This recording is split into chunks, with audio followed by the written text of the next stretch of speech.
Vusimuzi Cat Matlala appeared before Parliament's ad hoc committee at Kgosi Mampuru prison, opening with a formal acknowledgement of past mistakes and emphasizing his professionalism. The session carried a highly official tone, with courteous exchanges among members. During questioning, Matlala revealed his extensive connections with top police officials, relationships that raised eyebrows given that he is a private businessman. He also confirmed holding licenses for several firearms, including 2 9mm pistols, a shotgun, and even an assault rifle.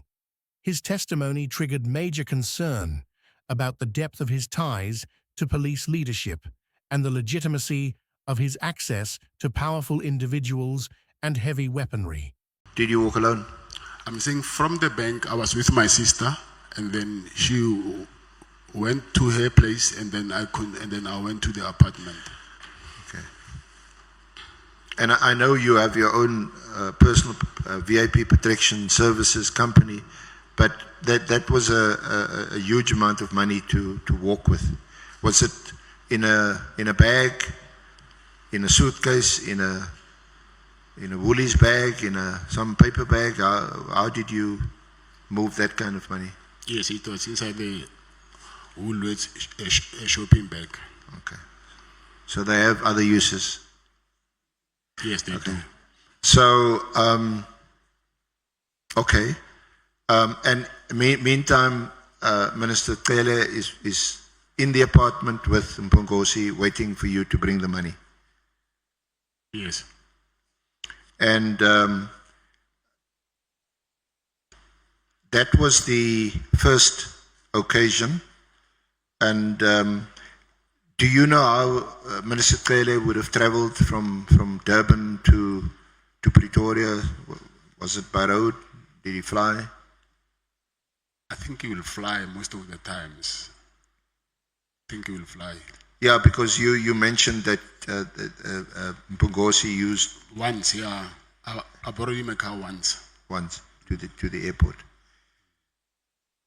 Now, for someone to travel, whether it's by road or air, with 300,000 in a Woolies bag, that sounds really far-fetched. How? Well, I wouldn't travel with 5,000 rand, and knowing that, you're at risk of perhaps being, if you're on the road, maybe being hijacked, being stopped, or just misplacing the money. I don't believe so. All I'm just asking or putting to you is it's really a really odd, strange, unusual, highly unusual situation that you give 300,000 to a person in a Woolies bag, and that person has to take that money back to, well, presumably took it back home to where he stays in KZN. I didn't say he took it back to KZN. I don't know where he took the money to. I just gave him the money. What did he do with the money? I don't know. Well, he obviously took the money. It wasn't any longer in your apartment. Yes. Okay. And you can't remember how long did he stay at your apartment? I think he came to visit three or 4 times. I don't remember well. Sometimes for 3 days, 4 days, 2 days. Yeah. So the first time you can't also recall, after the first transaction of 300,000, you can't remember how many days he stayed at your apartment? I was not keeping count. Okay. And then on the next occasion. On the next occasion, how did that happen? When you paid him made the second payment to him of 200,000, which you say was around about March 2025, that was at the Beverly Hills Hotel. Yes, that's correct. And how did that happen? Was it in your hotel room, or No. did you arrange a room? How No. did that happen? No, we were having lunch outside by the patio. And then that day I was with my protectors. And then me and him, we walked outside the hotel. There's a parking outside the hotel there. And then I asked one of my protectors to go to my car and give me the bag. And then I took that bag, I went with him to his car. I remember he was driving a red Jeep. Then I gave him, then he put the money inside the Jeep and then he drove off. And you say that was his red Jeep? I'm saying he was driving a red Jeep. He was driving. Whether it's his or not, I don't know. Yeah. And there at the Beverly Hills, is it that he asked you again for the balance, or asked you specifically for 200,000? How did that happen? He wouldn't say the specific amount. He will just say, call and say, do something. Do something. Whether it's 300, 500, or 300, 200, so whatever I had at that time, and then I'll just go and drop it off. Okay. And so this happened in March. This is now some 2 months or so after the first transaction, is that right? Yes. And did you have any communication with him in between that period, phone calls, WhatsApps? Yes, we had. So these WhatsApp messages should also be... Not WhatsApps. Not WhatsApp, phone calls. Phone calls, yes. But one should be able to see from your telephone records whether there was some call or others. Obviously won't be recorded.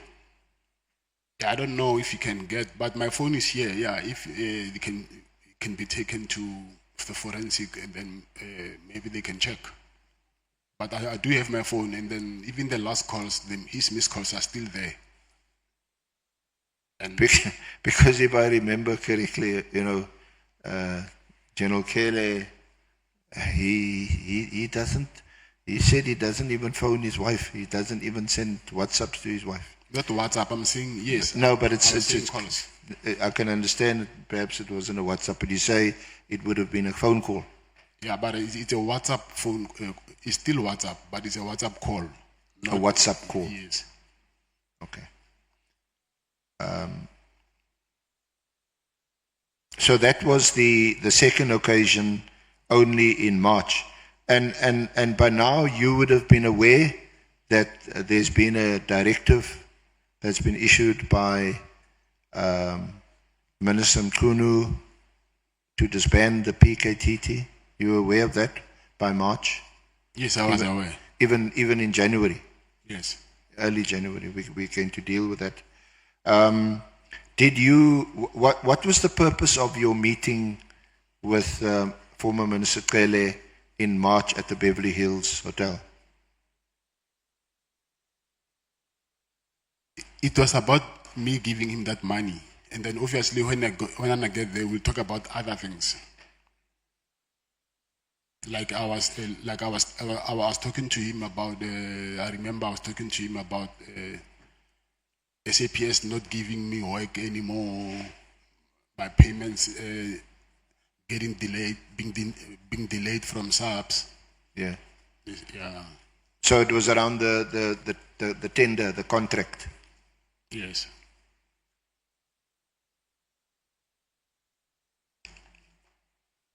So and by then we know that you had already been awarded the contract, is that right?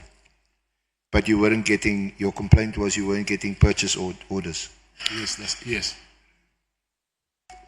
We do know, I think you can confirm, that you were paid a substantial amount of money before the contract was cancelled. In January? Yes. Yes. And certainly that was a huge amount, I think in the region of 48 million. No, that's not true. Or is that the total amount that you were paid? Yeah, from the duration of my contract right up until in January they paid me, I think I'll say Between 10 and 14 million. So 200,000 was that small change for you? No, I'm not saying that. You're not saying that. Okay. So the 200,000, and did you go to the Beverly Hills with the 200,000? Was it in again in a Woolies bag, or was it in some other, maybe a Checkers or a ShopRite bag? We always operate with Woolies bag. Again? Yes. It's your favorite bag? Yes. That's the money bag. It's a money bag. Yes. So, again, how did you access that cash? Did you come to the Beverly Hills with the 200,000? Did you come with the 200,000? Yes. And where was that money withdrawn from, and how, and who? The same process from the bank in Pretoria. And it was again your colleague, the director of the company. Yes. Yes. So this time you traveled with 200,000. Yes. And did you drive or fly? I drove. You drove. Yes. Were you alone? No. Who accompanied you? My protectors. Sorry? My protectors. Your protector. Bodyguards. Your bodyguard. Yes. Yeah. Okay. So just the two of you. Not two. I think there were 14 or 16. I don't remember. 14 or 16? I don't remember. Yeah, because it's the 3 security vehicles and 1 VIP car. I'll say, yeah, somewhere. So you were like in a convoy? Come again? You were like in a convoy with several cars and some 14, 16 VIP 14. protectors. I'll say between 12 and 14, yeah. And this only to transport 200,000, or what was the reason why you had such a big entourage or convoy? No, it was not for that. So sorry, Mr. Matlala. I'm saying that I always travel with my protectors most of the times. So it's not because that day I had 200,000. What would be the other reason or reasons why you would have so much personal protection around you? I'm a businessman, so I don't want to. There's a lot of crime that is happening out there, so I don't want to be a victim of that. But if you're a businessman, you've been awarded a big contract at that time, not yet cancelled. You've had the 2 raids. You say that the former minister had at least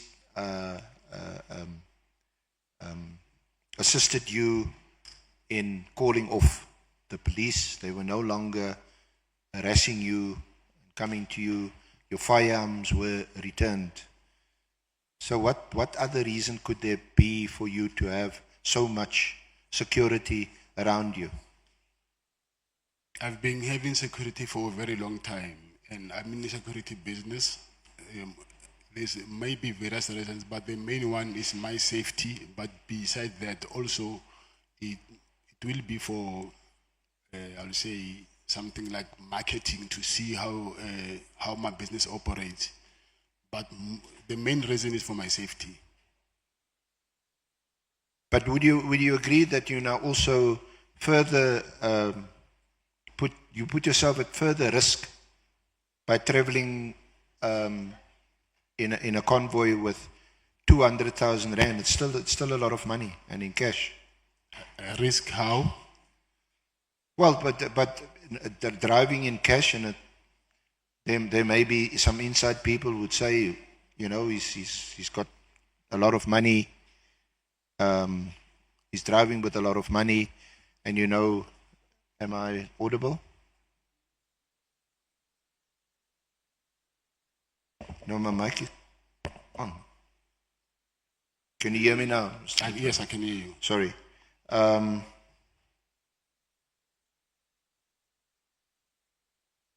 Yeah, we also know, and I'm asking you, since you actually mentioned it about traveling. SC, Sorry. can I take Honorable Namval? Yeah, thanks, Chair. I think the witness has partly clarified this aspect. I wanted to confirm with him, based on the experience that I have with people who direct companies which deal with security services, that as part of their marketing strategies, they strengthen their security just to demonstrate the strength of their capacity in public. So I wanted to check with him if that is not part of the reasons why he has so much security, apart from the security concerns that we have outlined. I just wanted you to give clarification in that regard. Yes, I think I've just answered that, like he said, that I said it was also part of marketing.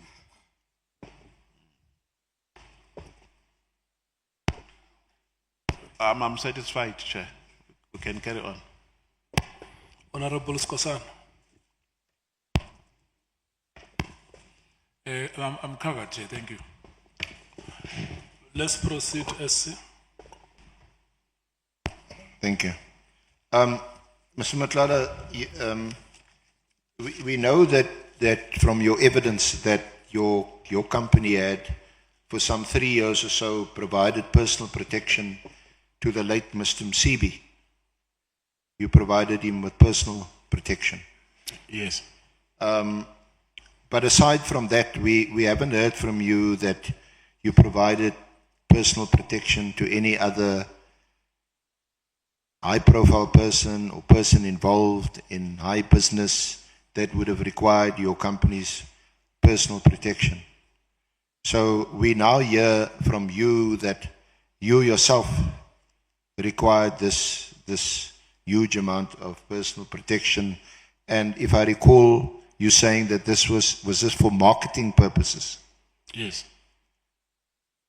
Can you explain what you mean by that? How would you Marketing. how would you market it? Marketing meaning to demonstrate to potential clients. By driving in a big convoy over entourage from from Pretoria to Durban. Yes. So isn't that putting yourself at personal risk even more? Because now you've got some 200,000 rand in cash in whether it's your vehicle or one of the other vehicles. Where was the 200,000 being kept? Inside the vehicle, yes. Sorry? Inside my car. In your car. Yes. Isn't this a really peculiar way of marketing your VIP protection services? No. I mean, they're quite standard ways of marketing your services. I'm not saying or that advertising them. I'm not saying that was the only marketing strategy that we were using. I'm saying it was one of them.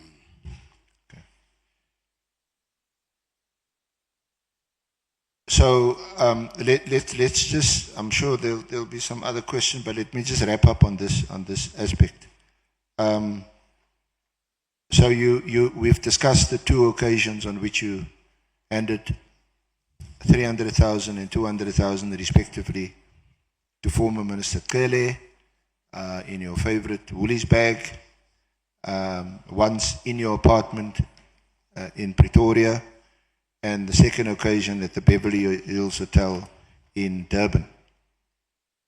Does that capture it correctly?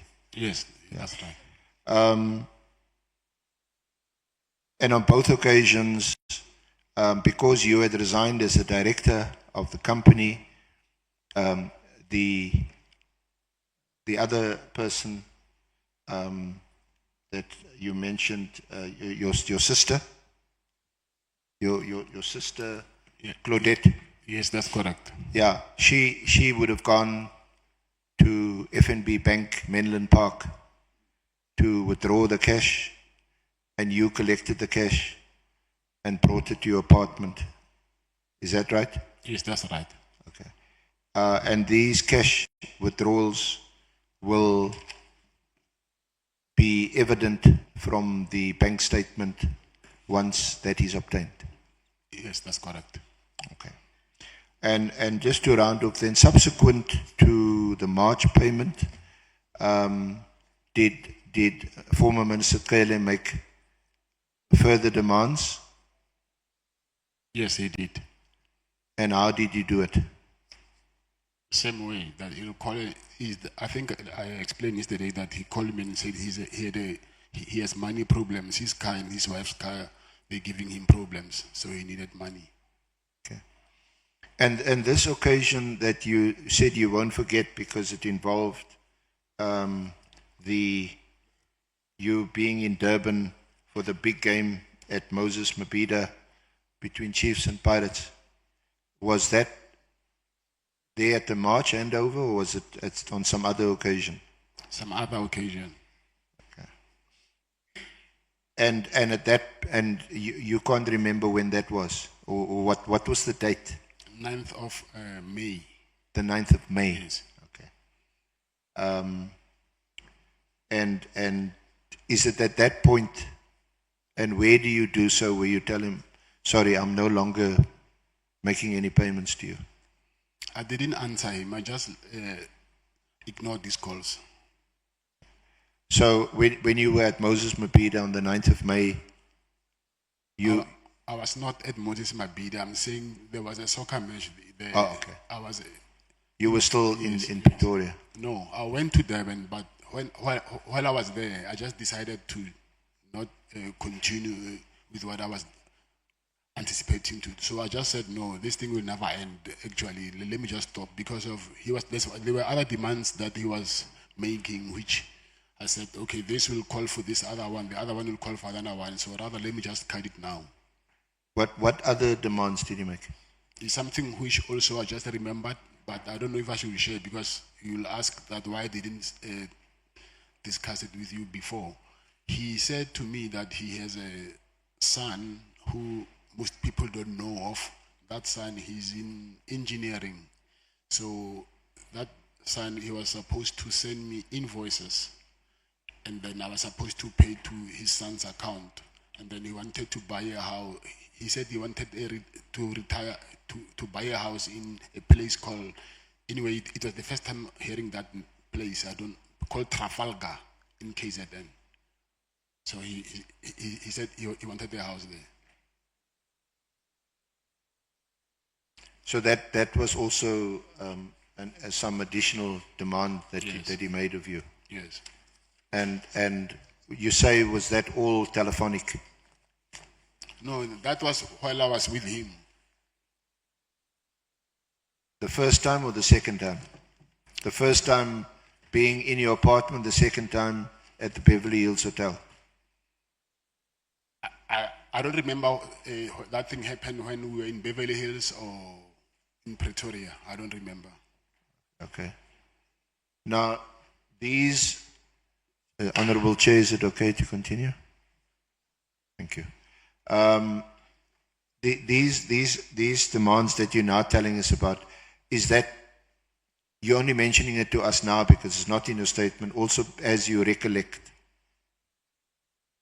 Yes.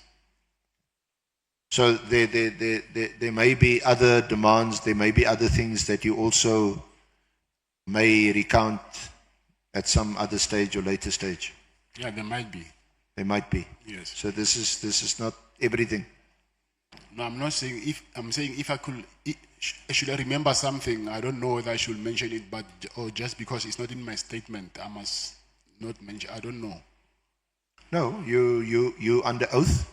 What is important is what you say to us under oath. Okay. The statement is there to assist you and to refresh your memory. But if there are things that's not in the statement that occurs to you, then you actually obliged to tell us because Okay. you're under oath. Okay. Okay. So Let me go to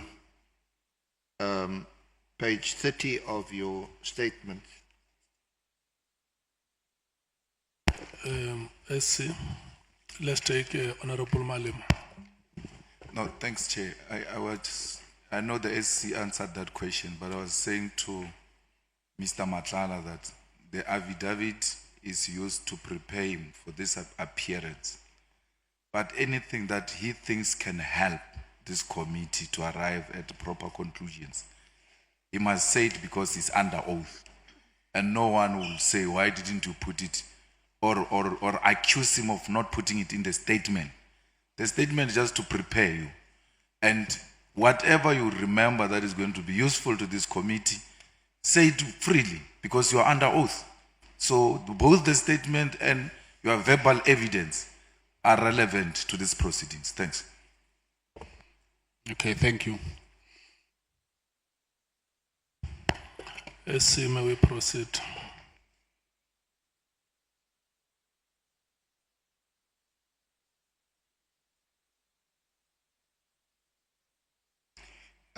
Yeah, I want to move to your meeting with Lieutenant General Mkhwanazi, which is at page 30 to 33 of your statement.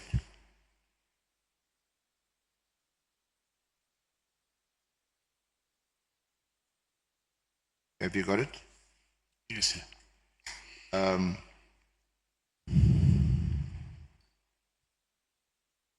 That was the meeting that you had with him at Pearls.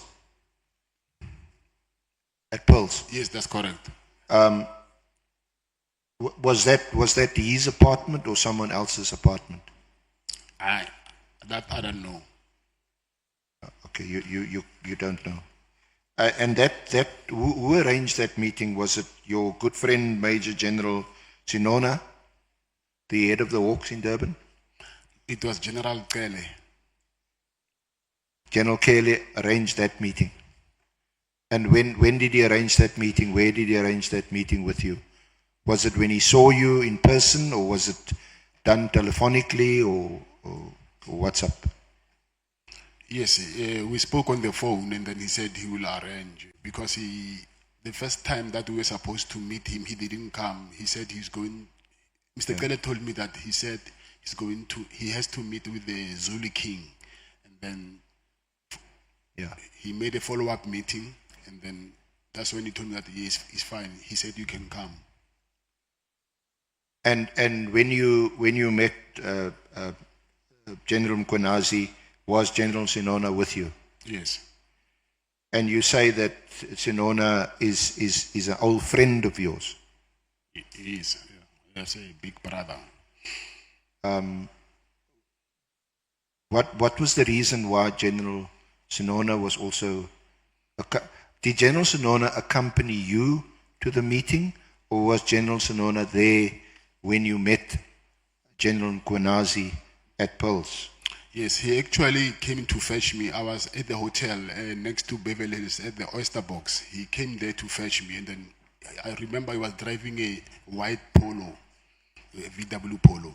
Yeah. And then I drove with him, but it's not far from, I think it's less than 100 meters to the Pearls. Yeah. And then when we got there, we saw General Mkhwanazi. He was waiting outside in a coupe, C-class coupe. And then we followed him. Then he told the security guy to open the boom gate, and then we entered there by the basement. And we parked, and then... And what was the purpose of your meeting